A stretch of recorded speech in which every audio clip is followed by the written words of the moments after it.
Namaskaram, namaskaram to all of you, wherever you are, whichever time of the day you are in morning, evening, afternoon, any time of the night, I don't know where you are. Well,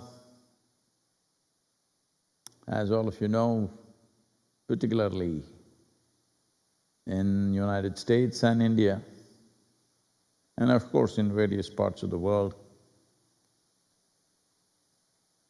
what people thought they were getting on top of the situation in terms of the virus is definitely out of control. Number of people who are succumbing to this on a daily basis is increasing.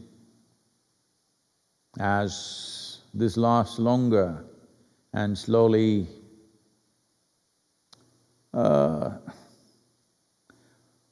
it is leading from bravado to pragmatism in many governments, among people, among business leaders.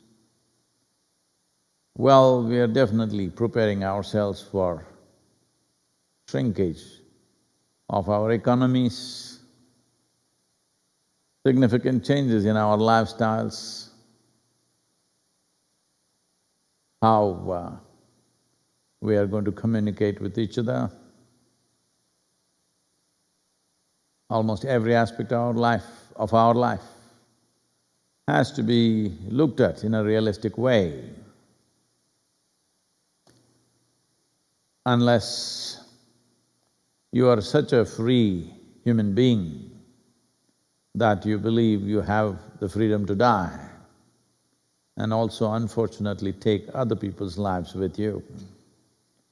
If you are not in that kind of destructive freedom, I think everybody is beginning to realize, it's sinking in, that this is a long haul and the consequences are not definitely easy.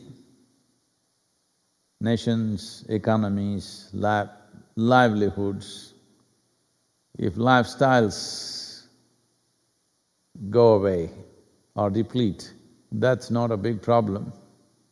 But if lives go away, that is a big problem. But that's what is happening right now. In many cities in India, hospitals are being overwhelmed. Similar things are happening in southern part of United States. Something far more severe is happening in South America. It's estimated the Latin American economy by the end of this year could have shrunk by 10%. And first half of 2021, it could go up to 25%. So those who are at the bottom end of the pyramid needs to be taken care of, because for the top end of the society, it is a matter of lifestyle.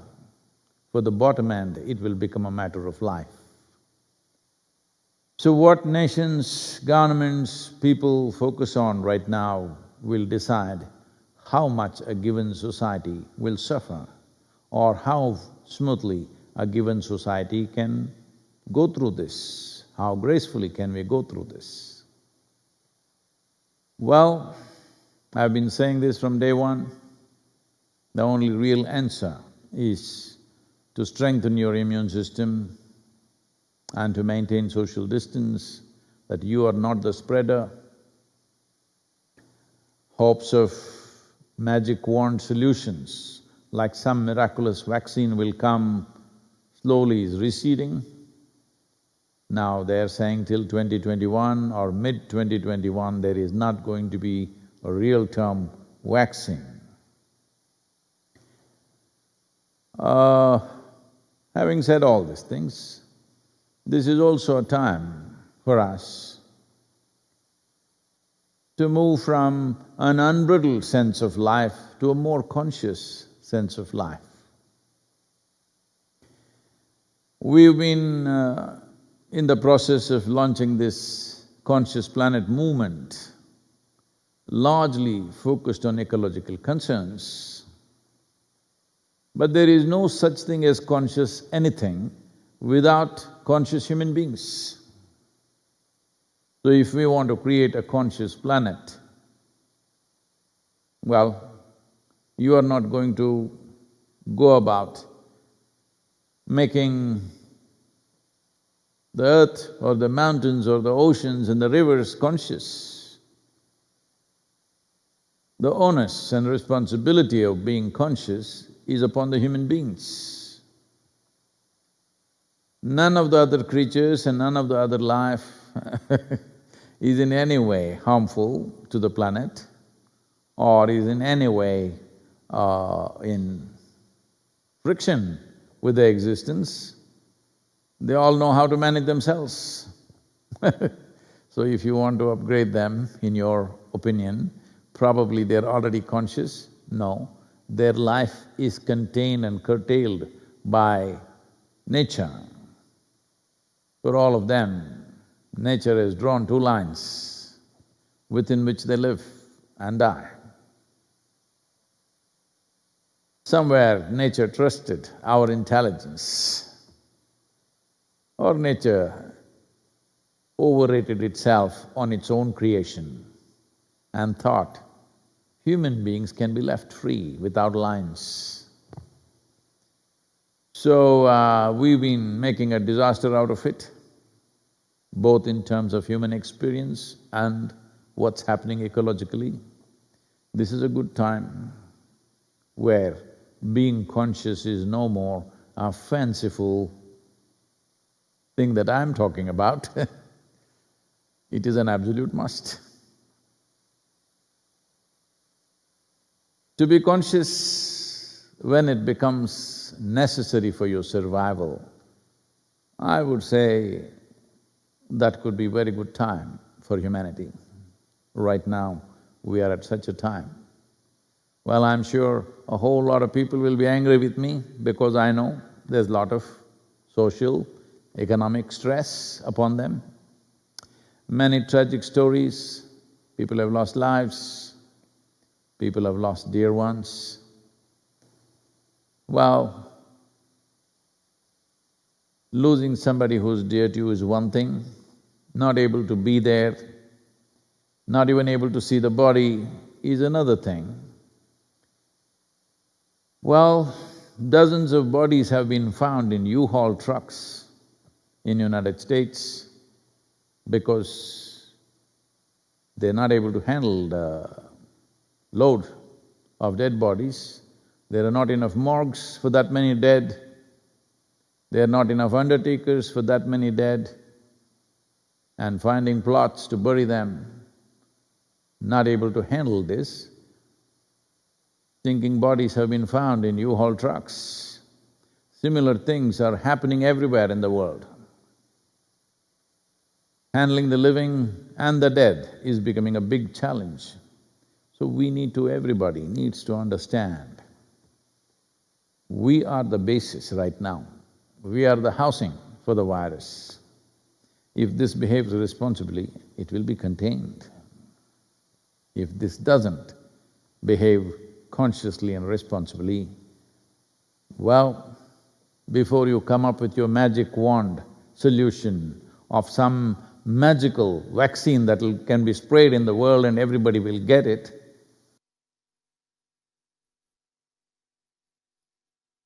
0.6 billion people. What is the timeline? Please think about it. Polio vaccine, 2 drops in an infant's mouth, just newborn infants. Well, India has taken over 15 to 18 years to eliminate polio of an incessant campaign. Now the entire population, even if you find a vaccine, how long will it take to administer this? So let us not be unrealistic, it's extremely important that right now, in many ways, you must function at your peak. If anyone wants to function at their peak, or if any machine wants to function at its peak, one important thing is, you must remove all the frictious elements. You must remove all the friction within yourself. Taking away the friction within oneself is vital. Generally, handling all the friction so that a machine functions smoothly is called engineering. We are talking in engineering once again. Well, we've been talking for 40 years. What do you think I've been talking about? Well, you thought if your headache went away, your backache went away, and you function a little better in your business and you think you have achieved something. No. The important thing is, if you sit here, in your physical body, in your chemical self, in your energy body, in your mental body, in your emotional structure, there is no friction. Once there is no friction here, now you will see how to transact with the world. Transactions, not need-based transactions. Transactions that could transform. Transactions that could make individual human beings transcend many things. But when there is friction within you, either in the mind or body or your chemistry or your energy, all your transactions will be need-based. When I say need-based, the need may be… fundamental thing is food, sexuality, economic comforts, various other things, social, other kinds of stuff. Needs and needs and needs. Something wrong with them? I'm not saying anything wrong with anything. There's just that what could be a grand life is a meager life because it's badly engineered. Though the basic platform that's given to us in the form of natural design is fantastic, how we build it, what material we put into this, and how we arrange things within ourselves will determine whether there is friction or not. Today, it is… these things are very amusing to me, but don't take me wrongly, all the medical people, scientific people. It's very amusing for me to see a lot of scientists are talking in terms of inflammatory markers.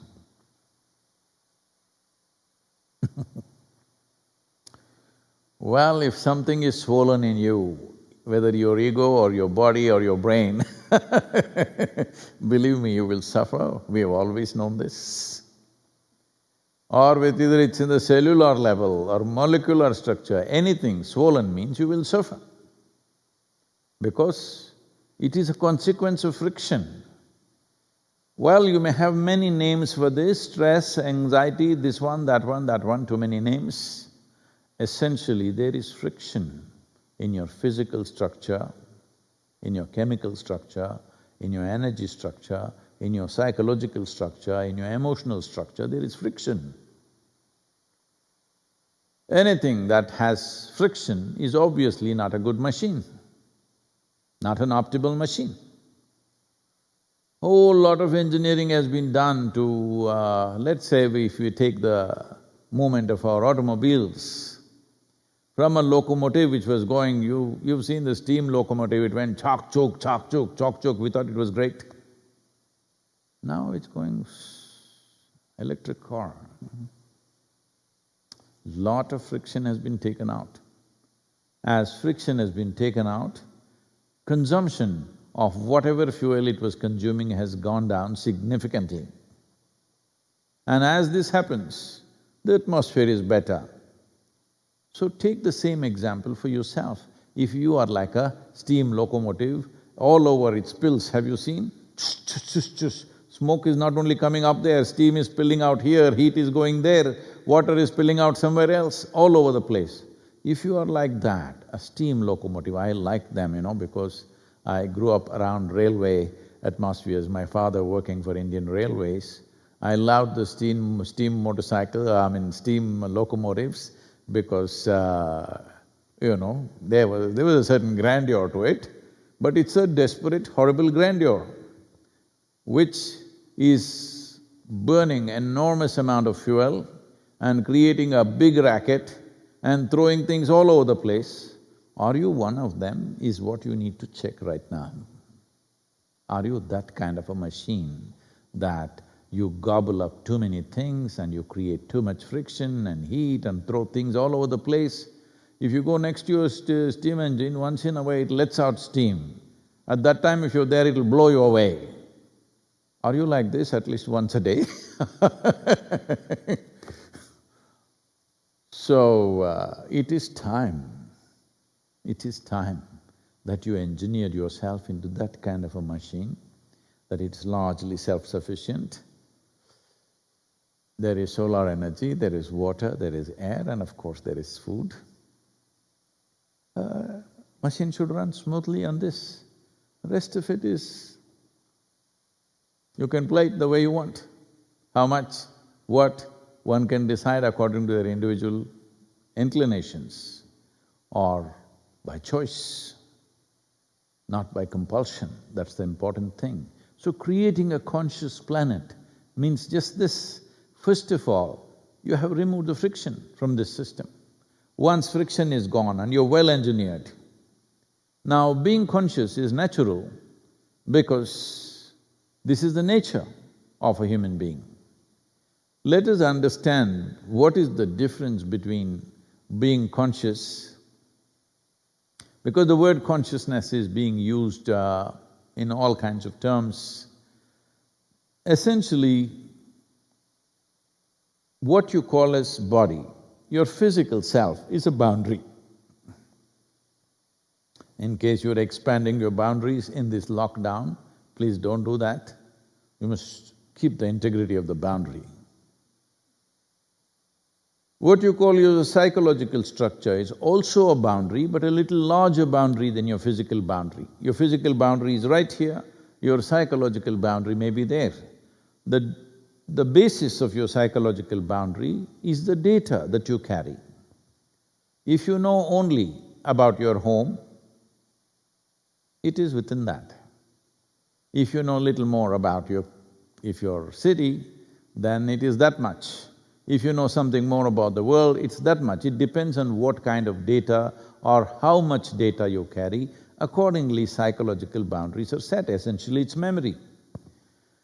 And this boundary also enhances or manifests itself in the form of emotion. This is my friend, one kind of emotion. That's a stranger, another kind of emotion. This is a person I love, this is a person I hate, different types of emotions. All this by memory and data. So, body is one kind of boundary, what you call as mind is another kind of boundary, your emotional structure is another kind of boundary. What we refer to as consciousness is that which has no memory in it. That means it has no boundary. It has no body and it has no memory. If these two things are absent, it is boundless. If I'm conscious, will I fly all over the universe? No. If you're absolutely conscious, universe will come to you. You don't have to fly all over the universe. It will come to you, it will stay within you. This is the nature of the existence. So essentially, when we talk about creating a conscious planet or a conscious world or a conscious human being, they're not different words, they're all the same terms. What we're talking about is that you are at your optimal level of function as a life. That means you are a human being, means your way of being is not determined by your needs. Your way of being is determined by the nature of creation. The nature of creation is such, everything is enmeshed one into the other. You cannot separate one from the other. You thought one is good, one is bad. You thought weeds are bad and you took it away, and you thought just your flowering plants. Now you're realizing it doesn't work like that, because life is enmeshed into each other. You cannot separate it because it has grown like this, from the same source in many different ways. If this is not your experience, that means not that you believe this, not that you think about it, but if this is not your living experience, that means you're not really conscious, maybe you're striving. Well, when you're striving to be one with everything, you may eat more than needed, I mean, because you want to include the world. That's one way. Another is, well, you may be on social media ticking everybody. No, I know the word, I'm using the other word because it's banned in India.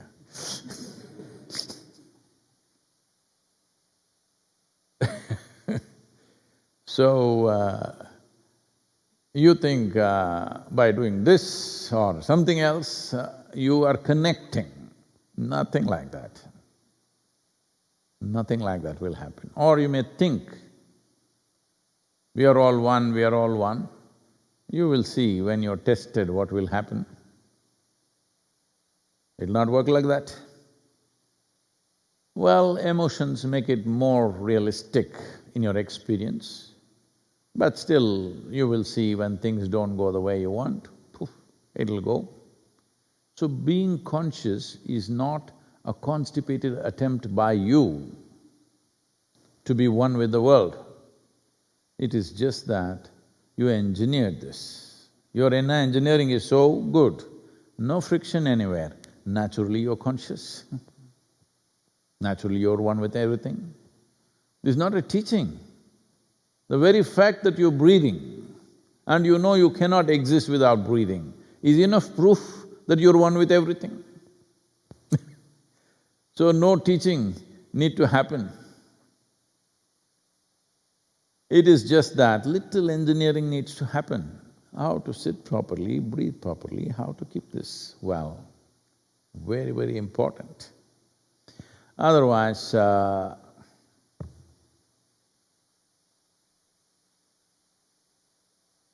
everything is problem. If you have to go to work, it's a big problem. If you have to stay at home, it's a big problem. Money, big problem. No money, big problem. Marriage, big problem. No marriage, big problem. Everything problem. The problem is you. Once you're a problem, everything is a problem, of course, because your life is just a reflection of yourself. But if you are smart, intellectually smart, you survive little better than others and you think you're doing great. But the moment you see somebody who's surviving better than you will not feel so great. So the entire world today has been structured from kindergarten school to everything in terms of who is better than who. So once you set this kind of a foundation, the possibility of human beings conscious or conscious planet is out of question. This is what we are trying to reverse in people's experience and understanding, because even in kindergarten, right there, you are thinking how you are better than somebody else because you are first rank, they are second rank. This problem has been built into human beings, unfortunately, from the very beginning. Even within the homes it may be happening. So, surviving little better than somebody is not a great deal, because being alive is important. Are you more alive than somebody because you ate more expensive food or you wore more expensive clothes? Are you surviving better really? No. Surviving better means, if you sit here, your body is at ease and it's feeling wonderful, you're surviving great. Well, as you are seeing, as affluence grows in the world, more and more human beings have more and more in their lives, they are not surviving better. A massive number of people on this planet are consuming medicines on a daily basis like never before in the history of humanity. And this is the first generation ever who cannot sit down and eat a full meal They have to think how much will make them sick. This is the first generation ever. Otherwise, human beings sat down to eat means they ate as much as they could and they were fine. So you are not surviving any better because your economies are bigger, or your belly is bigger, or your bank balance is bigger, you're not surviving better. You need to understand this. Surviving better means if you sit here, your body is comfortable, you can eat what you want, you can sleep well, you can get up well and function well, that means you're surviving well. That means a creature in the wild is surviving way better than you. That's what it means. Well, this happened.